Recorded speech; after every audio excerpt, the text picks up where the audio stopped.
October 1943, somewhere over the Rhineland. The night is not empty. It is a vast black ocean, and through its depths swim great metal. Whales, the distant, resonant thrum of 1,000 radial engines, is a constant. Atmospheric pressure, the sound of the Allied bomber stream pushing into the heart of the Reich. Above it, silent, patient, a predator circles. Inside the cramped cockpit of a Junkers Ju-88G1, the world is reduced to a constellation of soft, red-lit dials and the electric green glow of a radar screen. The Liechtenstein SN-2 array's 4 stubby antennas break the aircraft's sleek nose. Feeling for echoes in the dark, the Bordfunker, the radio operator, is hunched forward. Eyes glued to the faint, glowing blip that drifts across the scope, his voice is a calm monotone in the intercom. Ziel links vor uns 3 kilometer, etwas höher, target left. Ahead 3 kilometers, slightly higher. The pilot's hands make minute adjustments on the throttles and control column. There is no rush, this is their domain. For nearly 3 years, the night sky over Fortress Europe has belonged to the Luftwaffe's Nachtjagd, the night hunt. They are guided by a web of ground controllers, painted by searchlights, protected by darkness. The British bombers they usually hunt are slower, less heavily armed, but tonight's target is different, part of the growing American presence. Through the angled windscreen, nothing is visible but an infinity of black. The Bordschütze in the rear glass dome scans, knowing the kill will be made by the pilot. Up front, they close the distance, a slow, deliberate convergence, the target's engine. Note finally emerges from the wall of sound, a deeper, more rhythmic pulse, the pilot squints, searching for the dark shape against the slightly less dark sky. He sees nothing, but he doesn't need to. The system works. The night is his. A mile behind and 500 feet below, unseen and unheard, another shape slices. Through the same darkness, it makes no more sound than a sharp whisper. It carries no defensive guns. Its twin engines are throttled back, its crew peering into a different, newer kind of radar screen. They are not hunting bombers, they are hunting the hunter. And the carefully ordered world of the German Nachtjagd is about to shatter. The struggle for the night did not begin with jets or sophisticated radar. It began with necessity and with failure. The date was September 4th, 1939, just one day after Britain's declaration of war. 10 Whitley bombers of the RAF's No. 51 and No. 58 squadrons droned across the north sea under cover of darkness, their mission to drop millions of propaganda leaflets over industrial cities in the Ruhr. This nickel raid, as it was codenamed, was a political gesture, a demonstration of intent, but it signaled a profound and immediate truth for the Royal Air Force: daylight penetration into the teeth of the formidable German air defenses and its agile Messerschmitt Bf-109s was tantamount to suicide. The RAF's early wartime doctrine for bomber command was thus forged in the crucible of vulnerability. If they were to strike at the Reich, it would have to be under the cloak of night. Germany, conversely, opened the war with a doctrine built for daylight. The Luftwaffe was the sharp tactical spearhead of Blitzkrieg, a force designed for army cooperation and battlefield dominance. Its twin-engine medium bombers like the Dornier Do-17 and Heinkel's He-111 were fast and well-armed for their time, but they were not heavy, long-range strategic weapons. Their stunning successes in Poland, Norway, and France masked a critical gap. Germany had no dedicated night fighting force and little perceived need for one. The night was a shield for the enemy, not a domain to be contested. The Battle of Britain, from July to October 1940, shattered assumptions on both sides. The Luftwaffe's attempt to achieve air superiority over the English Channel in daylight was bled white by RAF Fighter Command, as German bomber losses mounted to unsustainable levels. The Luftwaffe too was forced into the dark, in what became known as the Blitz. Beginning in September 1940, the weight of the German aerial assault shifted to the nighttime bombing of London and other British cities. The roles had abruptly reversed. Now, it was the RAF straining to find a way to intercept the nocturnal Raiders. The British defense was initially primitive, a desperate scramble in the dark, RAF night. Fighters, mostly converted Bristol Blenheim or Beaufighter aircraft, patrolled assigned. Boxes over the countryside, guided by ground controllers relying on sound locators.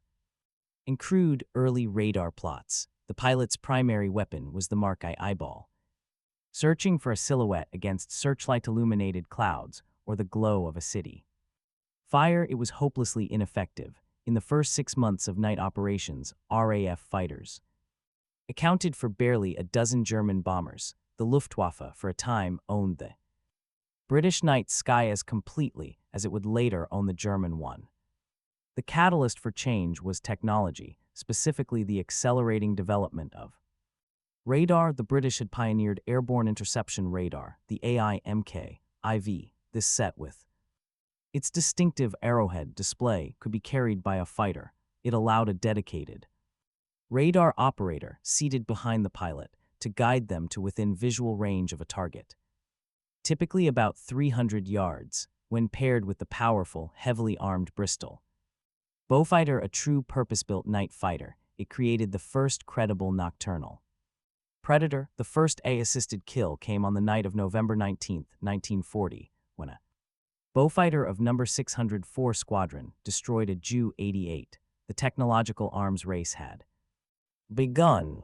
Germany was not idle. Recognizing the growing threat to its night bombers, the Luftwaffe established a dedicated Nachtjagdgeschwader system under the pioneering Commander Joseph Kamhuber. He devised an elegant, defensive masterpiece known as the Himmelbett or four-poster bed system across the approaches to Germany.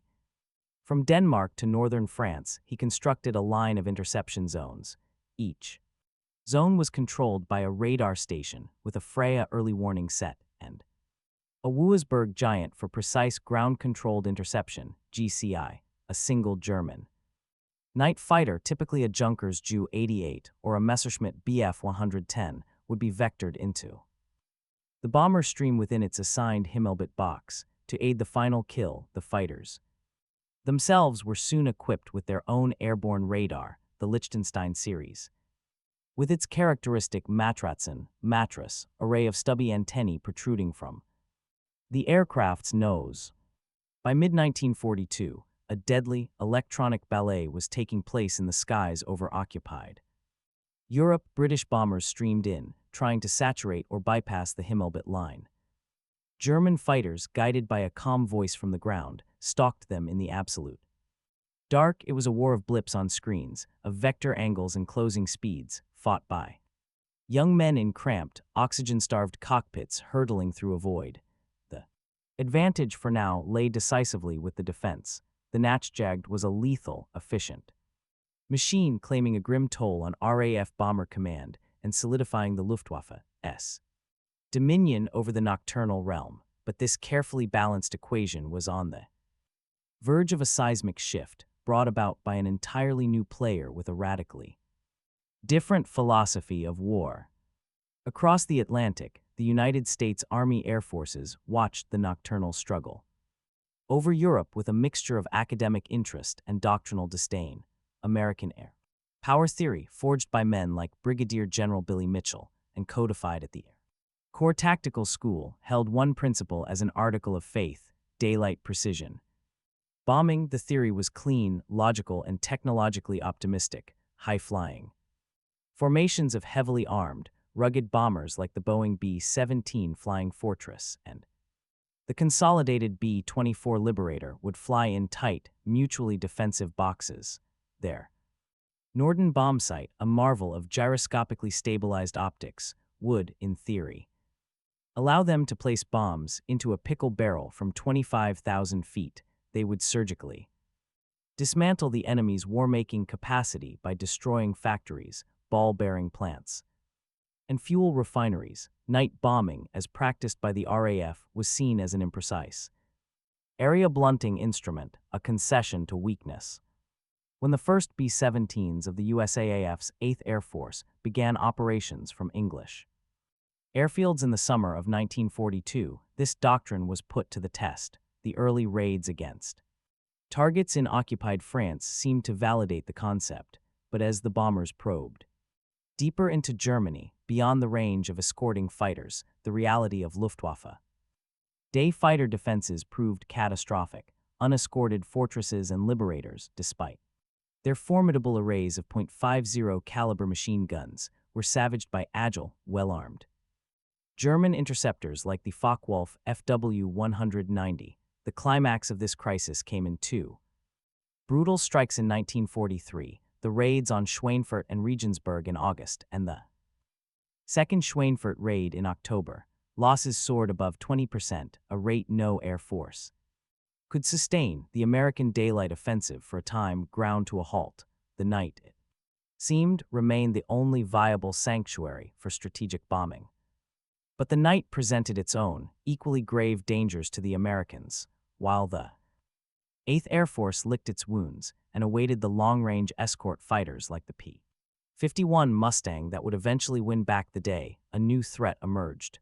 The Luftwaffe, sensing an opportunity, began tentative night harassment raids against the burgeoning American bomber bases and infrastructure in England. These were not large-scale blitz-style attacks, but pinprick operations by lone or small groups of Ju-88s, He-111s, and even the fast, sneaky Dornier Do-217.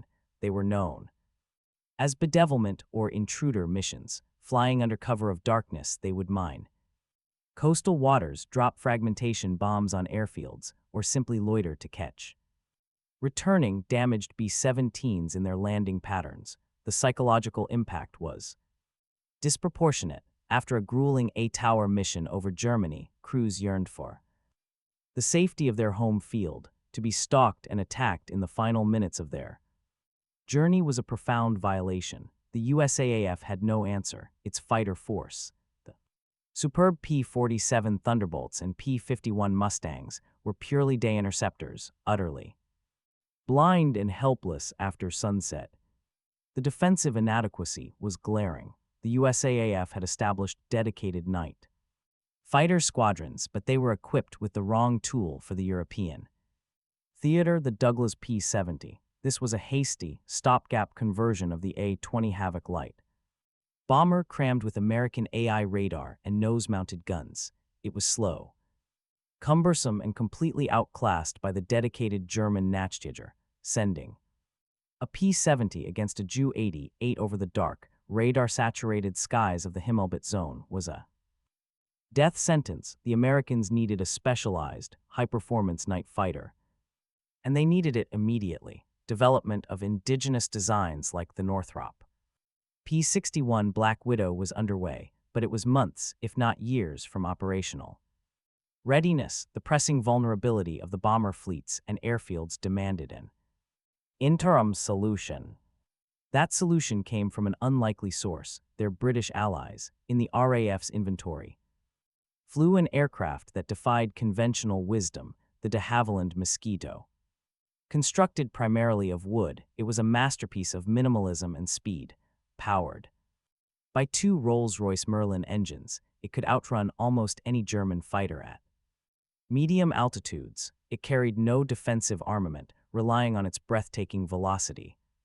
As its shield, the British were using it as a fast bomber, a photo reconnaissance aircraft, and crucially as a night fighter. The Mosquito NF, MK-II, equipped with the improved AI MK-V radar, was already proving a formidable counter to the Luftwaffe's nocturnal raiders over Britain. It had the performance to catch and kill German intruders and the endurance to patrol for hours. For the USAAF, steeped in a culture of heavy metal and defensive firepower, the wooden, unarmed Mosquito was a radical proposition. Adopting a foreign aircraft built from plywood and balsa went against institutional grain, but desperation breeds pragmatism. In early 1943, a deal was struck. The United States would receive Mosquito airframes through Lend-Lease. They would be fitted with the American version of the AI radar, the SCR-720, equivalent to the British AI MK-X, and armed with American .50 caliber machine guns, or later, a devastating mix of guns and 20 cannons. These would become the USAAF's secret weapon in the night, the P-61's stopgap. Predecessor, an alien insect in the dark garden of the Nachtjagd, the stage was now set for a silent, electronic duel that would challenge the Luftwaffe's reign over the European night in a way the Germans had not yet imagined possible. For Unteroffizier Klaus Fischer, the war existed in a realm of red light and static hiss. Seated in the Bordfunker's position of his Ju-88 G6, his world was the 30-centimeter cathode ray tube of the Liechtenstein SN-2 radar. The outside darkness was irrelevant. Even dangerous, to look out was to lose night vision and focus. His war was one of audio cues and glowing traces. The ground controller's voice from the Himmelbett station was calm, authoritative, a god from the ground vectoring them into the stream. Ziel 300 grad 8 kilometer stagen, his own hands adjusted knobs, fine-tuning the gain, searching for the specific blip that was his responsibility. The pilot, Lieutenant Hartmann, flew on his instructions. Good Bordfunker was the crew's true eyes, a master of an arcane electronic art. The tension was a constant, low hum, different from the jagged terror of day fighting. This was a cerebral hunt, a slow, meticulous closing of an electronic net, the final act. However, belonged to the pilot, once the blip merged with the central aiming dot on the scope indicating a range of 200 meters or less, Fischer would call visual, and Hartmann would peer ahead, straining to pick out the darker shadow against the night. Then came the short, brutal burst of cannon fire, the orange flash illuminating the target silhouette for a split second, a Lancaster's twin tail, a Halifax's ragged wing. Aftermath was not celebratory. It was often a silent, grim turning away from the falling flames, a check of fuel, a report to ground control, and a return to the search for the next blip. The mortality rate in the Nachtjagd was brutally high, but the psychological burden was unique. They were faceless killers, and they were hunted in turn by an unseen, electronic enemy they were only beginning to understand.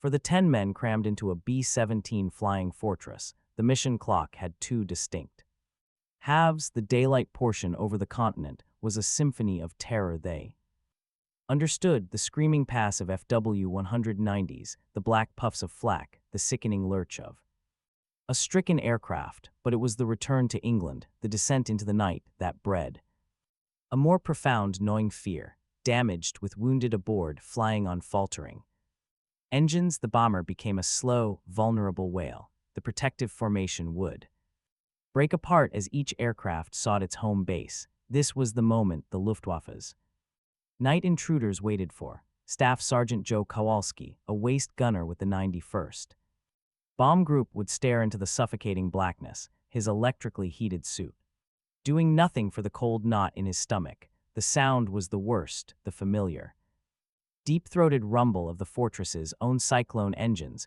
would mask any approach.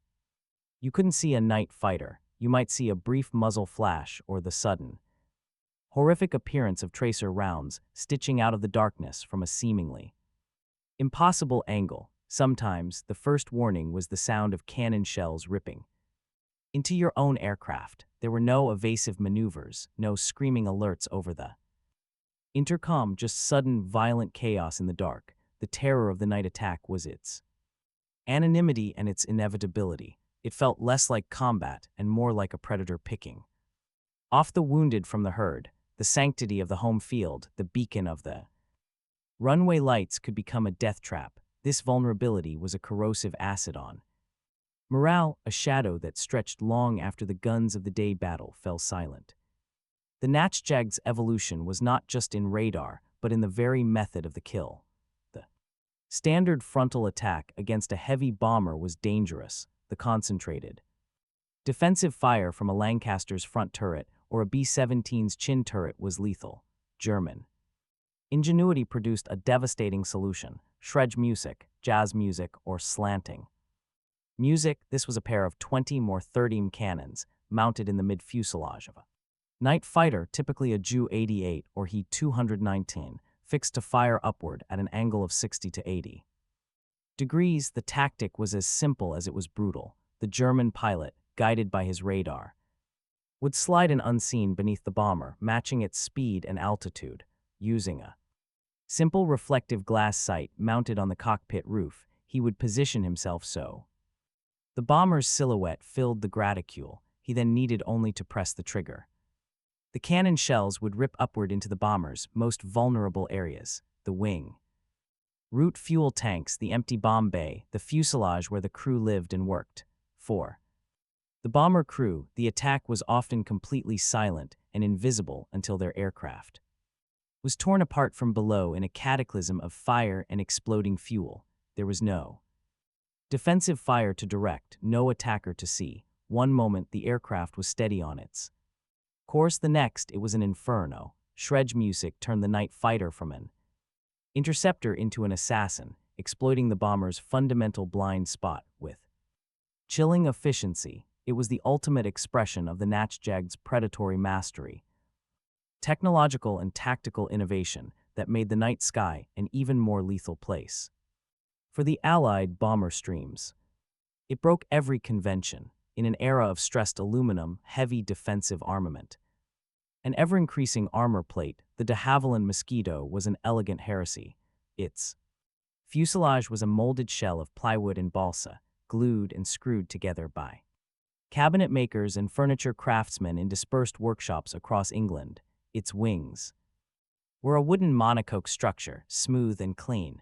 This wooden wonder, or termite's dream, was dismissed by many senior officials early in its development, but its genius was in its ruthless dedication to performance through lightness and aerodynamic purity, powered by 2 Rolls-Royce Merlin engines, the same powerplants that propelled the Spitfire. The Mosquito was stunningly fast, capable of over 400 miles per hour at medium altitude. It carried no defensive guns, no turrets, no armor for the crew. Its defense was its speed, which in 1942-43 made it virtually uncatchable by any German night fighter. As a night fighter variant, the Mosquito NF, MK, II, and later models were equipped with the latest AI radar in a bulbous, streamlined nose radome, and armed with 4 20 Hispano cannons and 4.303 Browning machine guns in the belly. It was the perfect interceptor, fast enough to run down intruders over Britain,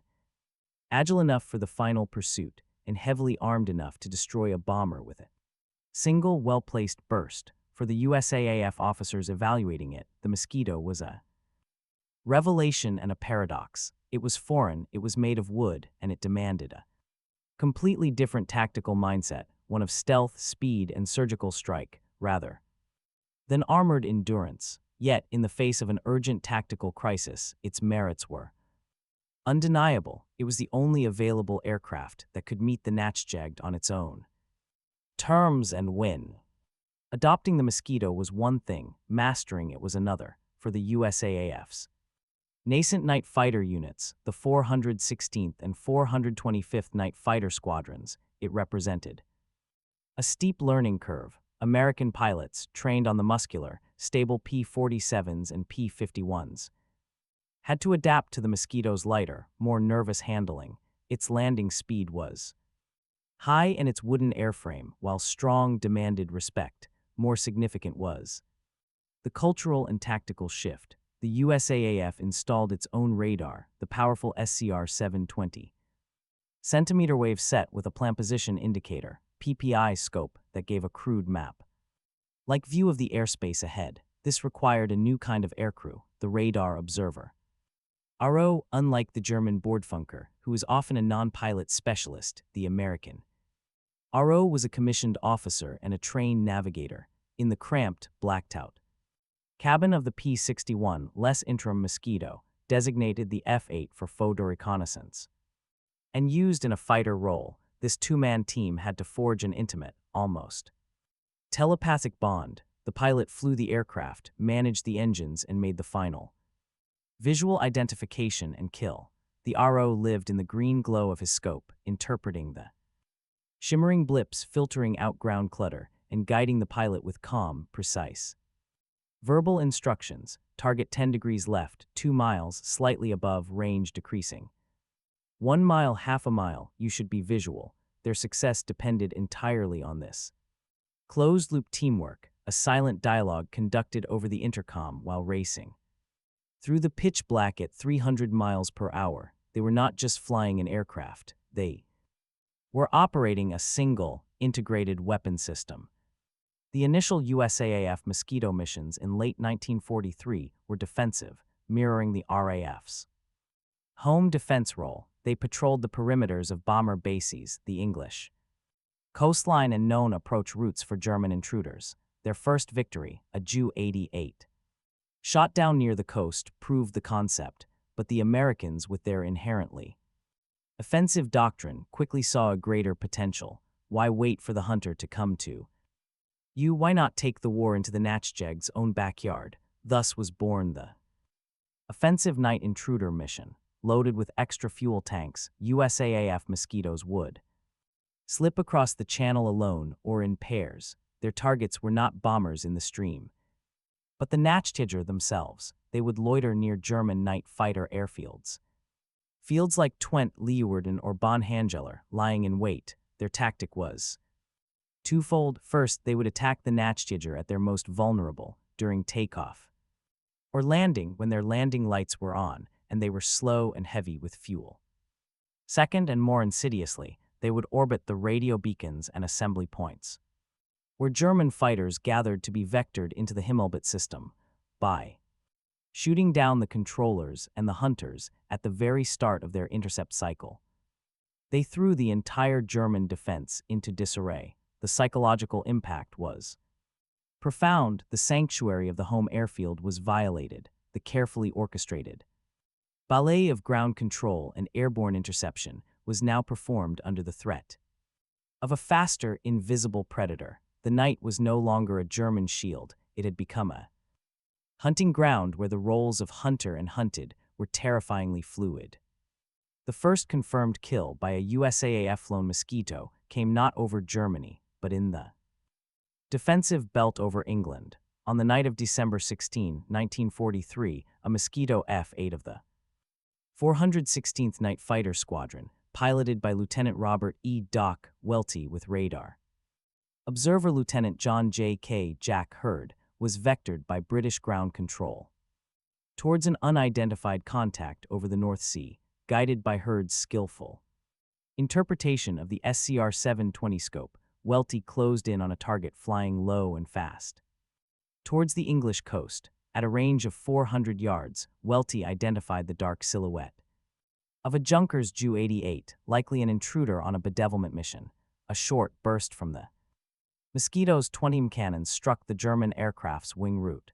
The Ju-88, engulfed in flame, cartwheeled into the black water below. It was a textbook interception, a validation of the American adaptation of the British weapon. The victory was a morale boost, but it was still a defensive action, fought on the Allies' doorstep. The true turning point began in the spring of 1944, as the USAAF night fighter units, their confidence growing, transitioned from a purely defensive posture to an offensive one. The catalyst was the impending invasion of Normandy, Operation Overlord. The Allied air forces had one paramount task: to achieve total air supremacy and isolate the battlefield. This meant not only winning the day, but also crippling the Luftwaffe's ability to mount effective night counterattacks against the invasion fleet and beachhead. The Mosquito intruder missions became a key component of this air denial campaign. Pilots and ROs of the 416th and 425th NFS began flying deep penetration missions into occupied Europe. Their orders were simple in concept, extraordinarily dangerous execution: patrol the known Nachtjagd flight paths and airfields. They flew without the benefit of the Himmelbett's precise ground control. Their only guide was the RO's radar maps and celestial navigation. They hunted by listening, by tuning their radios to the known German control frequencies. They could hear the Jägerleitoffizier, the fighter controller, calmly directing his pilots. The American Mosquito crew would then stalk the controller's voice, positioning themselves between the beacon and the bomber stream, or more daringly, circling the German airfield itself. One of the most effective tactics was the flare chase. German night fighters, after a mission, would often signal their base by firing a colored flare before entering the landing pattern. Spotting such a flare in the distance, a USAAF Mosquito crew would pour on the power and race towards it. Often, they would catch the German aircraft. Low on fuel, its crew fatigued and focused on landing, completely by surprise. The kill was swift and merciless. On the night of June 8-9, 1944, just 2 days after D-Day, Lieutenant Charles G. Chuck Giblett and his RO, Lieutenant William R. Bill Clark of the 425th NFS, were on an intruder patrol near Chartres, France, spotting the landing lights of an airfield. They orbited at a distance. Soon, they saw a green flare arc into the sky, followed by the silhouette of a Junkers Ju-88 G1 descending. Giblett maneuvered behind. It closed to 200 yards, and with a single burst from his cannons, sent the German fighter crashing into a field short of the runway. The Nachtjagd was being killed on its doorstep. These intrusions had a cascading effect. German night fighter pilots, already operating at the edge of human endurance, now faced a new, unquantifiable fear, the once safe rituals of the mission, the return to base, the flare, the final approach, became fraught with peril. The stress was no longer confined to the time spent stalking bombers. It now extended to the entire flight, from engine start to engine shutdown. The psychological sanctuary of the night was evaporating. July 1944, January 1945, breaking the cycle.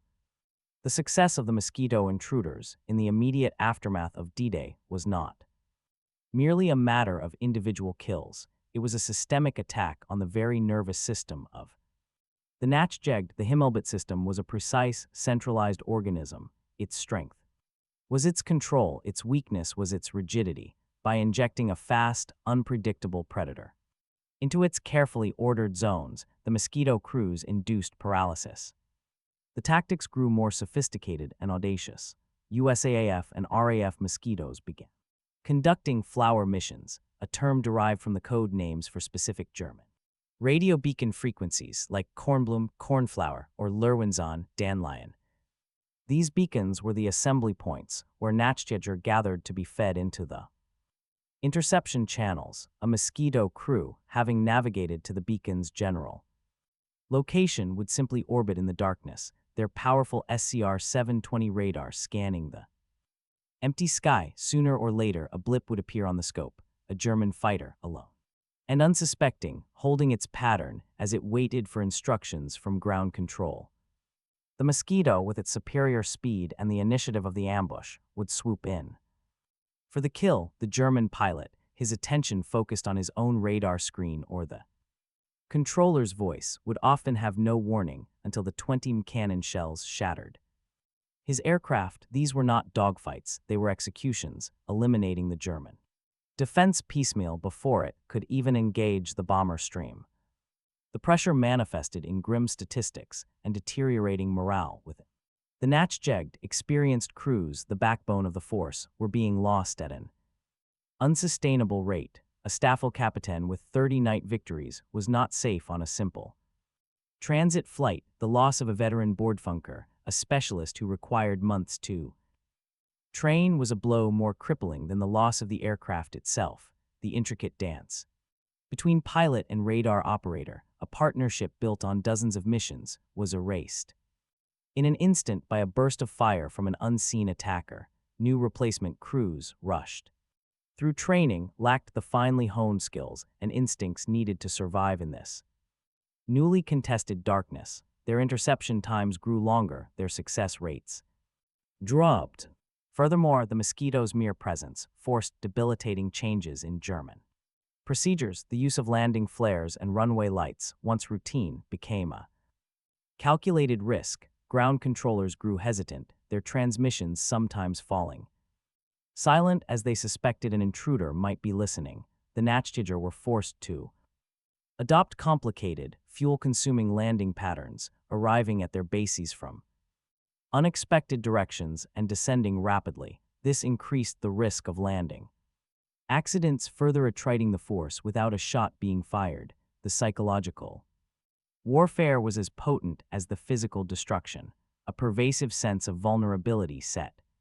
In the night, their ancient ally now seemed to conceal an ever-present threat.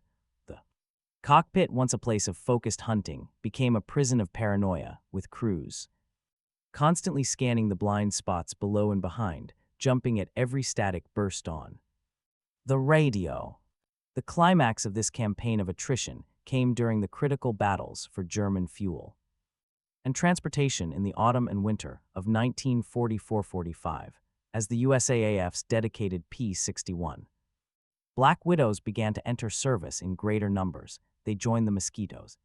The intruder role, the Allied night fighters now not only protected the bomber streams indirectly by suppressing the Nachtjagd, but also directly escorted them on occasion, flying on the flanks of the formations to pounce on any German fighter that attempted to close in. The Nachtjagd's ability to mount a coherent, large-scale defense was shattered. They could still score victories, often through individual skill or the relentless efficiency of Schredge music, but they could no longer control the night. The initiative had irrevocably passed to the Allies. The silent, electronic duel had been won not in a single pitched battle, but through a relentless, corrosive campaign that broke the rhythm, the confidence, and ultimately the will of the hunters. The ledger of the night war, when finally tallied, bore stark witness to the effectiveness of the Allied counteroffensive, spearheaded by the Mosquito and later the P-61, while precise attribution is complex in the shared airspace of the night, the trends are unequivocal, from a peak effectiveness in 1943-44, where the Nachtjagd was claiming sometimes 5–7% of a bomber stream per night, a catastrophic loss rate for the Allies. Its effectiveness plummeted in the final year of the war. The introduction of window chaff had already degraded the Himmelbett system. The relentless intruder campaign broke its practitioners.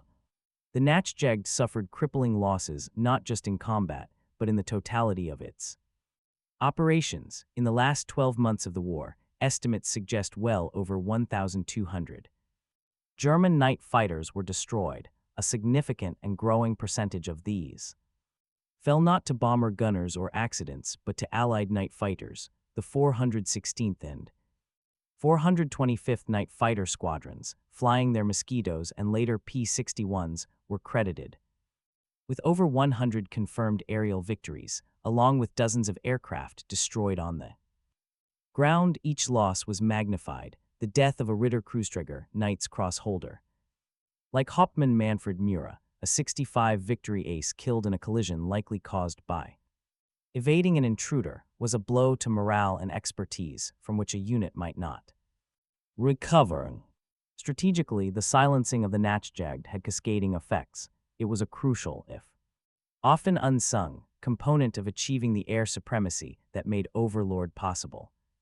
The German night bomber and intruder threat to the invasion armada and the Normandy beachhead was negligible. More critically, it allowed the Allied round-the-clock strategic bombing offensive to proceed with drastically reduced risk during the nocturnal phase, the combined bomber offensive against German oil production.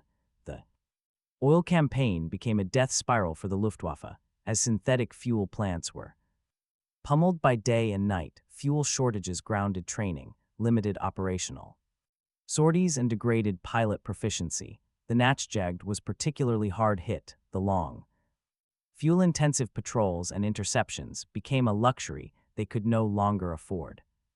Experienced crews died, and the new replacements, receiving minimal flight time due to the fuel famine, were ill-prepared for the lethal complexity of night fighting. The intruder campaign did not just shoot down aircraft, it accelerated the systemic collapse of the entire German air defense network. On the Allied side, the USAAF's night fighter force evolved rapidly. The Mosquito, the brilliant interim solution, began to be phased out in favor of the purpose-built Northrop P-61 Black Widow from mid-1944 onward. The Black Widow, with its massive airframe, heavy radar suite, the same SCR-720, and a dorsal turret, was the American answer to the need for a dedicated, long-endurance night fighter. but it was the Mosquito that had proven the concept, broken the enemy's will, and trained the first generation of American all-weather aircrews, the two-man team of pilot and radar observer there. Bond forged in the Mosquito's cramped cabin became the enduring model for U.S. airborne intercept operations, extending into the jet age and the Cold War. The lessons learned in the skies over Europe, in electronic warfare, intruder tactics, and the integration of radar into fighter combat were immediate and foundational.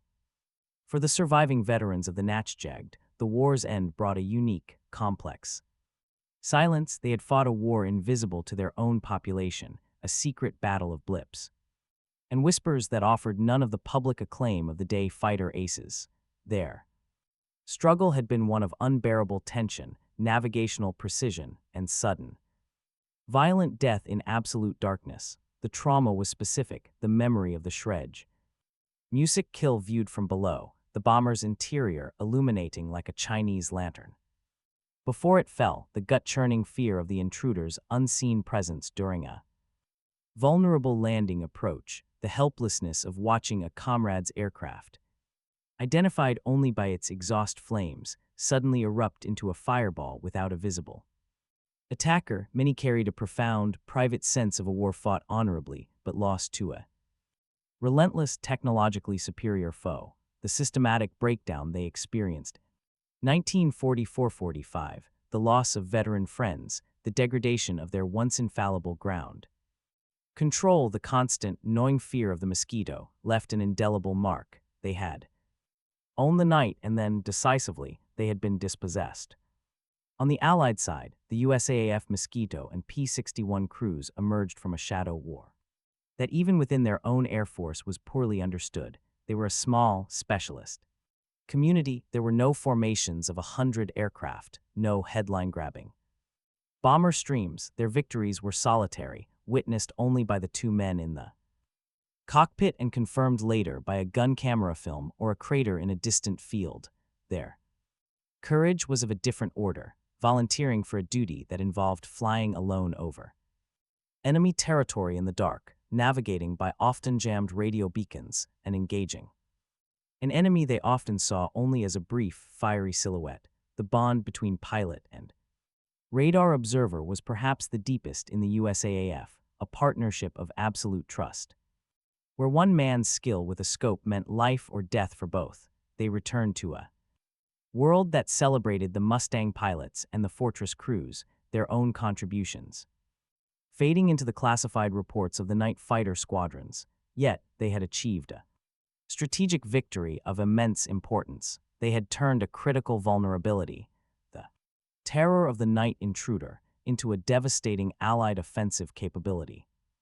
The campaign's final, symbolic acts were not dramatic battles, but the quiet seizure of the very ground the Nachtjagd had fought to defend.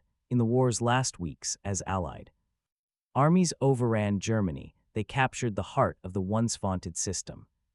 The Himmelbett control bunkers, with their sophisticated Wuisburg radar dishes, fell silent. Airfields littered with the carcasses of Ju-88s, He-219s, and Me-110s were occupied. The technological secrets of the Liechtenstein and Schrage music were pulled from wrecked aircraft and analyzed. For the Allied technicians, it was a moment of sober assessment. The German equipment, particularly the later models like the He-219 Uhu, with its advanced radar array, was in many ways technically sophisticated, but it had been defeated by a combination of overwhelming Allied production, superior electronic warfare window, and, critically, the aggressive tactical innovation of the night intruder campaign that broke the system's human operators. The last engine noises to fade from the European night were not those of German Nachtjagdgeschwader, but the lingering hum of Allied aircraft on final approach to newly secured bases. The silence that followed was total. It was the silence of a domain conquered, of a fear extinguished. The Mosquito, the wooden aircraft that had seemed such an improbable solution, had done more than silence individual engines. It had silenced an entire strategy of defense, heralding the end of the Luftwaffe's once unchallenged reign over the dark. The duel for the night was a war within a war, fought on a frontier beyond ordinary. Human perception, it was not a contest of visible heroism, but of patient intellect. Technological imagination and nerve-shredding patience, in the black vault between the stars, victory was measured not in territory seized, but in echoes interpreted in blips. Extinguished from a glowing screen, in the sudden, terrible bloom of flame against the void. The Luftwaffe's Nachtjagd represented a peak of early electronic warfare, a seamless, terrifying integration of ground and air, of human operator and machine.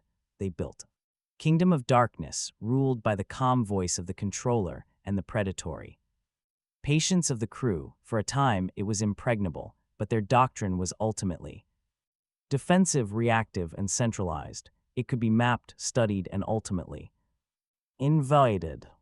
The Allied answer, crystallized in the USAAF's adoption of the Mosquito, was the opposite: decentralized, offensive, and disruptive. It took the very qualities that made the night a shield, isolation, silence, unpredictability, and turned them into weapons. The night fighter crew became a lone wolf, operating deep in the enemy's mental and electronic space. They did not just defeat the Nachtjagdgeschwader, they made the environment that defined him, the familiar beacon, the home field approach, the controlled interception into a zone of mortal danger. They weaponized anxiety. This silent struggle reshaped the future of aerial combat. It signaled the definitive end of the pilot as a lone knight and the rise of the crew as a fused weapon system. It proved that henceforth air supremacy would be a 24-hour condition, requiring mastery of the electromagnetic spectrum as surely as mastery of the sky. The pilot and radar observer, hunched together in their dark cabin, were the direct precursors to the crews of the F-4 Phantom, the F-14 Tomcat, and the modern stealth fighter were seeing the enemy first on a screen from beyond visual range is the only victory that matters. In the end, the story is one of adaptation. The Luftwaffe owned the night only until their adversaries refused to cede it, crafting an elegant, ruthless solution from plywood and radar waves. It is a reminder that in warfare, technological advantage is fleeting, but the advantage of innovative thought, the courage to use a tool in a way its creators never intended, can silence the most formidable of engines and change the very nature of the dark.